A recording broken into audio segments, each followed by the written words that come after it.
Hey YouTube, let's be on the hype of this first week as I will be looking at the sort of overranked, underranked meta-analysis this afternoon's video, but I wanted to put it out to you guys. What do you want to see? And the number one comment was Toxtricity could be fun. I did it as a joke, but it's actually been pretty useful for me so far. Plus, you know the song. I do not know what you're talking about the song. I'm just very out of touch or old or both. So it says a couple comments go to people Poke at the win-loss record. I don't know how do they decide these things, but the rankings, but you think it perform. I don't know how they decide these things in the rankings, but you think performance would factor in somewhere when you look at the win-loss record. And then someone replied, no, it's a sim hero +1, and then use up a shield. It's insane what it can do. So, okay, what about this Pokemon? It's got everyone excited. Let's look at it. Toxtricity is the 139th ranked Pokemon.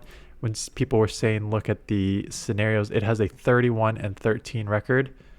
I can tell you right now, I am going to strongly disagree with this. And it's a glass cannon, right? 140 attack, 94 defense, 119 stamina, 1580. So it's glass cannon. And its typing is electric and poison. So it's kind of an interesting typing. You are double weak to ground, so you basically just need to build it. That's why you saw jump up there. I built it with jump up because you were double weak to ground, have ground answer. And psychic, but you do resist steel, poison, grass, flying, fighting, fairy, electric, and bug. So a lot of nice resistances, that are in the meta. Some that got buffed this season, like electric and bug. So I understand all of that on principle. Understand it's a glass cannon. Has acid. Acid got buffed. 4 energy, 3.6 damage when you get same type attack bonus on that. You're running power punch and wild charge, and that's why someone said power punch is it's a sim hero, because in the one shield, a lot of time you do need this power punch to land a bait and then it gets to the wild charge. I'm going to give it a couple things. I don't care too much about my win-loss record. I went like 1-7 with this Pokemon. And it's not even the win-loss record that I'm bothered by. It's this Pokemon. Let me put this out there. This Pokemon will do way better with shield advantage, for sure. It is so glassy, but if you can just like wild charge stuff, it'll do better in a shield advantage. I will give that. Here is my biggest problem with this Pokemon. When you have these glass cannon Pokemons with nukes, you want the fastest charging fast move you can get, right? Now, let me give you some examples. Morpeko has the not hard hitting, but fast 4.5 energy Thundershock, so you get to these Aura Wheels in straight 10s. 120 damage, Aura Wheel, nuke. Primeape, not even as attack heavy, probably like 130 something. Yeah, 140. Karate Chop, 4.5 energy, close combat, 10.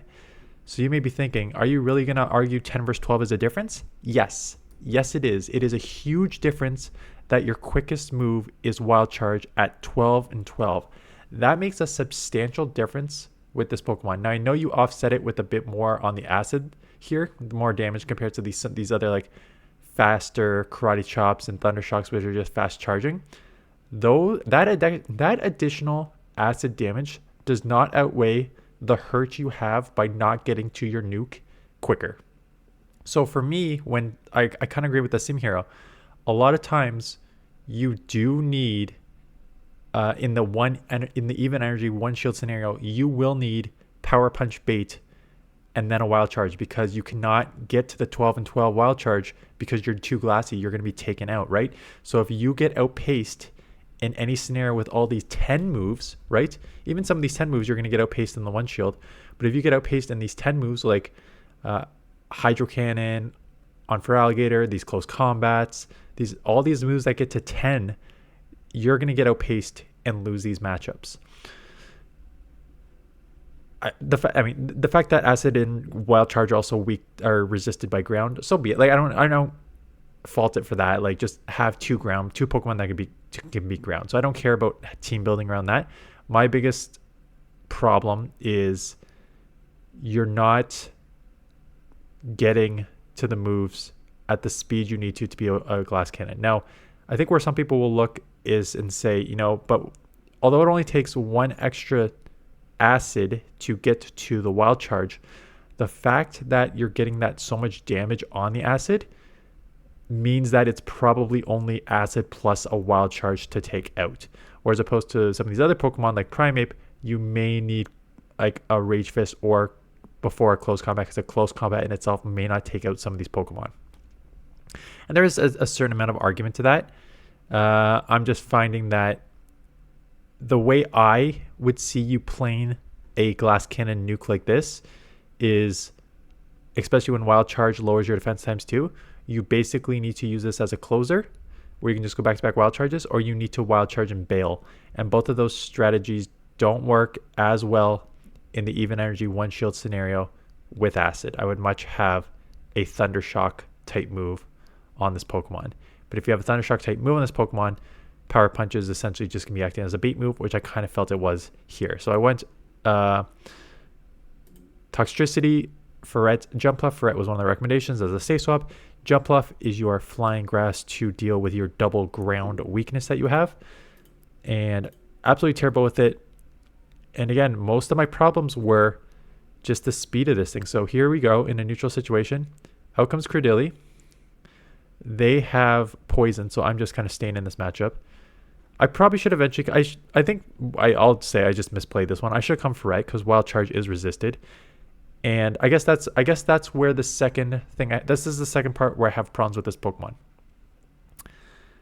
If I'm going to use a Glass Cannon... At least Psychic Fangs is even like somewhat helpful. Like Psychic Fangs, you can at least... One, it's quicker to get to than Power Punch is here. Not because Power Punch is a longer turn move. It's because Acid just doesn't get to enough, right? So when your bait move that is doing terrible is at a 10, its first one, that's where I have the problem, right? Your bait move at 10 is where other Glass Cannons like Morpeko and Primeape are getting to their nukes. And here you're getting to your bait move to hopefully get to your Wild Charge. I find the second moves on a lot of these other Glass Cannon Pokemon way better than the second move here. Like if you just think of the Glass Cannons that I've used in the past, I've already mentioned Morpeko, Primeape, but Shadow Typhlosion, that Thunder Punch is a way better bait at a 10 turn move than Power Punch. I'm trying to see what else is like a Glass Cannon in these rankings. Let me just sort by attack stats so we can just kind of see.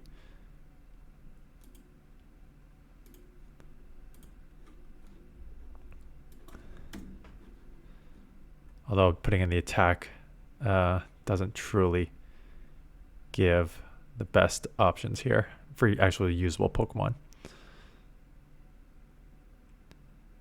So I'll go over the matchups eventually. But like Pawmot was useless until it got Thunder Shock, where you can now go Wild Charge at 10. That is what I would expect with the Glass Cannon, is you need to get to the charge move in 10. I guess I'll just have to organize by overall and then just find the Glass Cannons here. What's Togedemaru's attack? It's only 132. But Togedemaru, Thunder Shock, Wild Charge at 10. Like it's very rare to have a Glass Cannon where you don't get to the nuke in 10. Primeape is 10. Morpeko's 10. Pangoro with close combat is 10.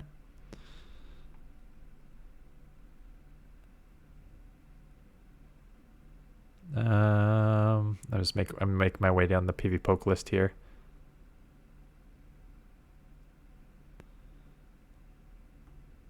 To find where are all the super... I'm trying to think. I guess there's not like a lot of pure Glass Cannons like this that are anywhere highly ranked. And this is sort of like not highly ranked either. Electivire, Wild Charge, 10. So like that's the thing. All your Wild Charge users with Thunder Shock are basically 10. Even Raichu is at 102 with 10.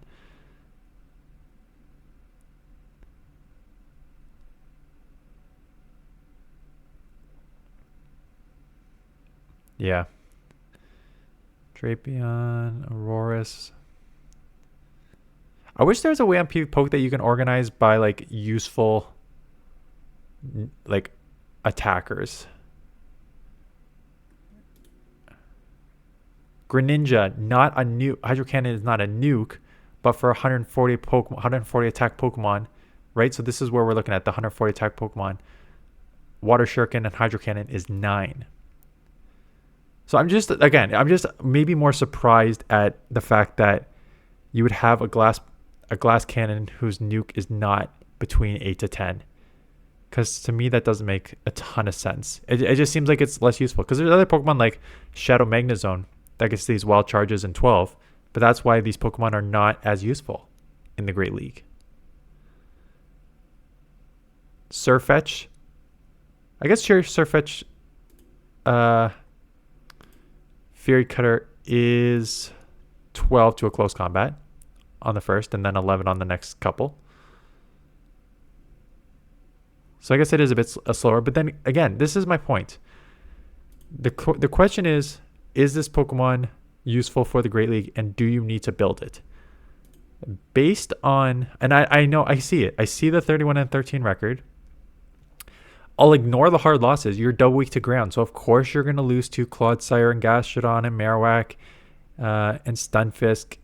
And the ghosts are going to cause you problems because acid is resisted by the ghosts, and steels are going to cause you problems because acid is resisted by the steels. So you're supposed to lose them when you're supposed to lose. And then it says you're going to basically win almost everything. And dragons, because dragons resist anything that resists wild charge, you're going to have problems with, right? Grass. Although grass, you resist grass too, but you know, grass resists wild charge. Anything dragons resist wild charge. Anything that resists wild charge, you're going to have problems with. And then you beat literally everything else it says. And I'm wondering how many of these is actually true. Like Goodra says you beat Goodra. And I just want to see if that is a... So that is a Power Punch Wild Charge. So let's say Goodra says Wild Charge is resisted. Power Punches does nothing to me. I'm not going to shield up that first move. Let me see what happens just with Wild Charge. And straight Wild Charge, it's close. It is close. Because you do land one shield, one resisted Wild Charge, which still does 45%. And the acid does add up. But you do lose to Goodra just going straight Wild Charge. It's actually closer than I expected it to be. But you do lose. Charjabug. I guess Charjabug, you resist all of Charjabug's moves too. But again, let's just say I'm not worried about your Power Punch. I'm just going to let every move go. Okay, you can win. It is closer, but you do still win. The Charjabug just going straight Wild Charge. So the acid does, and I think that's actually where it probably has some strength, is just being able to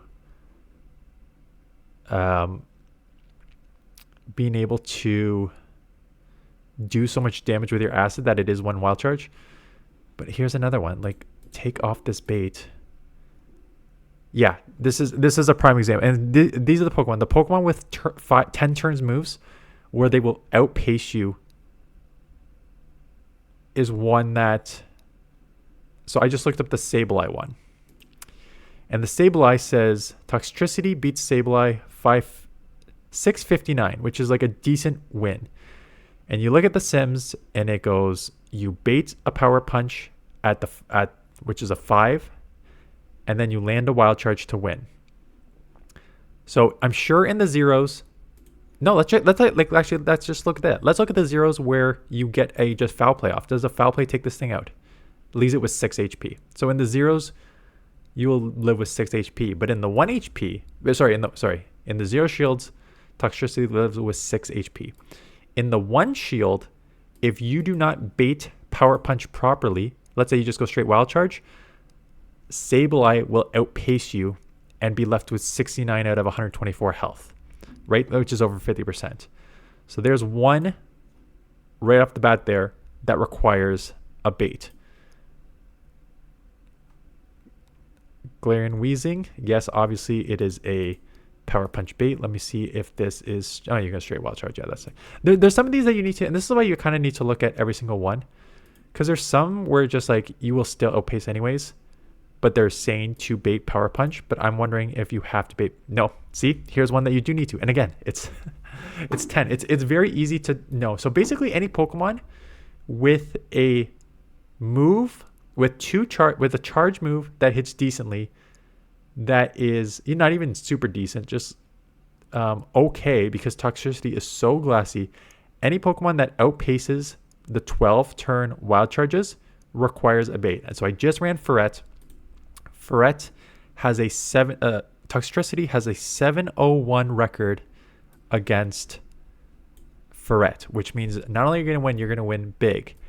And you put it into the Sims, like, oh yeah, look at that, you're left with 48 health in the Sims. But then it's like, oh, you need Power Punch. Does it work if you just go straight Wild Charge? And the answer is no. If you go straight Wild Charge, you get outpaced by the Swift, which only takes 10 to get to, and you get taken out with Ferret still having 81 out of its 158 health left, which is over 50%.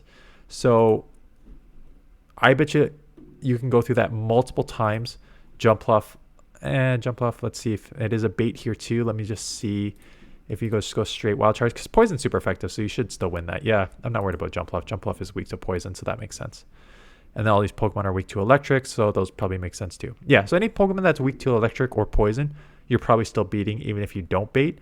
But it's these other ones like Feraligatr, Sableye, I'm guessing Drapion too. Drapion you beat here, but I'm guessing this is bait dependent. I bet you it beats you if you don't bait here. Let me just check that off, because they'll probably outcrunch you. Oh no.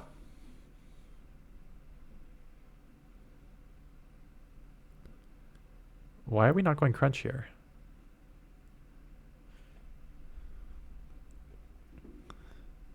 Just go straight crunch or straight Wild Charge. You should win, no? Yeah, you win just going straight crunch. So, again, just outpacing. In the one shield, any Pokemon that has a 10-turn move is going to beat you. So, Drapion, Sableye, Ferret are all considered wins here, when in reality, those will be losses. And Primeape, can you just go Power Punch?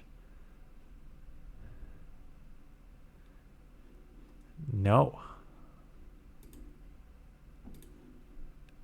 It says, yeah, okay, you can just go straight Wild Charge on Primeape. Letting the first move go. Interesting. So you do have to let the first Rage Test go. But yeah, so there are, sorry, this is clearly just this can be a random AF video, but this is the type of thing that you need to understand when you're using some of these Pokemon. And this is why PvPoke is a guide. And this is why you need to use sort of logic in your thinking. One, let's just lay out a couple things. One, you will never use Toxtricity as a glass cannon in the one shield even energy scenario. That's not how you use this Pokemon. If you're going to use this Pokemon, you need to use it as a shield advantage Pokemon, because it is extremely glassy and you really need to rely on those Wild Charges to win. Power Punch is essentially useless on this Pokemon. It truly, I know it affects the Sims, but the majority of the time you will almost never ever use Wild Charge on this Pokemon. It is, if you only have enough candies to put one move on this Pokemon, put it on Wild Charge, use Acid Wild Charge. That is all you need. Power Punch offers little to no value on this team, except for a lot of these Sims where you bait. But again, that is not how you should be using this Pokemon. You should be using this Pokemon as a 99% of the time just going straight Acid, straight Wild Charge, and bail, or Acid Wild Charge combo as you're trying to close out games here. That is how you need to play this Pokemon. So I think it is probably accurately ranked. So someone asked, like, why does it have a 30, what was it, like a 33 and 31 and 13 record with a 543 average? Why is a Pokemon like that ranked in the 135? Right? That does not make sense. That does not make sense for a Pokemon with a 31-13 record and a 543 average to be ranked that low. And I would argue, yes, it does. And it does because there is limitations in its play. There is limitations against the meta, right? There's a lot of ground in this meta. This meta has been ground and water. I mean, the Mud Boys, I should say. But ground and ghost in this meta. Ground just destroying you, being double weak to it. Ghost resisting those acids, which is super important. So anything where those two resist your fast move and you just have to rely on your charge move could cause you some problems. Because like I said, The strength of Acid, I think net it's more of a weakness for Acid, but the strength of Acid is you can just go Acid Wild Charge and take out a lot of Pokemon, where sometimes in other Pokemon, like a Karate Chop close combat may not take out a Pokemon because Karate Chop does not do enough damage, whereas this Acid with Stab will do enough damage. So that is the strength. I just don't want to say like, oh, it's a terrible Pokemon, you shouldn't use it. I just think that just understand its limitations if you are going to use it. It's inexpensive. It cost me, here's the pros and cons.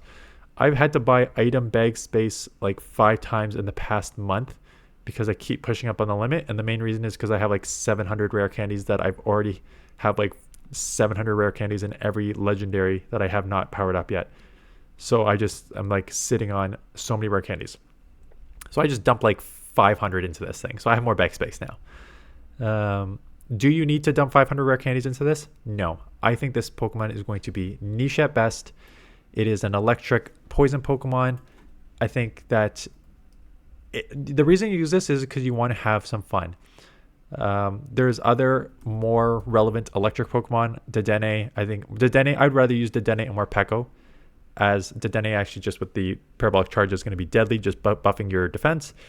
And I think Morpeko with the Aura Wheel still being able to change form and being able to nuke the Aura Wheels at that speed are more valuable than this Pokemon, in my opinion. So I would use other electric Pokemon before this. There's better, I think, acid spray users than this. Like I just did Dragalge, and I think Dragalge is actually pretty cool with this because it can spam faster than the Dragon Tails used to, so you can get to the Outrage quicker. But Dragalge has some bulk that it can take charge moves, and this thing cannot take any charge moves, right? So just be aware that if you get into a situation where you are either down shields or even shields, or your opponent has any sort of quick spammy charge move that spams in 10, you are going to have a bad time. So that is my thoughts on this Pokemon. Definitely not something you need to drop 500 rare candies into. There's other Pokemon to use, other glass cannons to use. Like I said, I would much rather use Morpeko or something like that, or other glass cannons, Shadow Typhlosion, as opposed to this Pokemon. But if you want to use it, those are the strengths and weaknesses of it, so be aware of that as you use it. Anyways, like I said, I'm going to shoot another video, and this one is going to be on my thoughts on the meta, what I think is overranked, underranked, where the meta is going, what should be strong, what should be weak, and we'll do that this afternoon before we roll into top teams tomorrow for the Ultra League and the Fossil Cup. So that is it. If you use this Pokemon, let me know your thoughts, my analysis, let me know what you think about it. Thanks for watching, and I'll see you guys in the next one.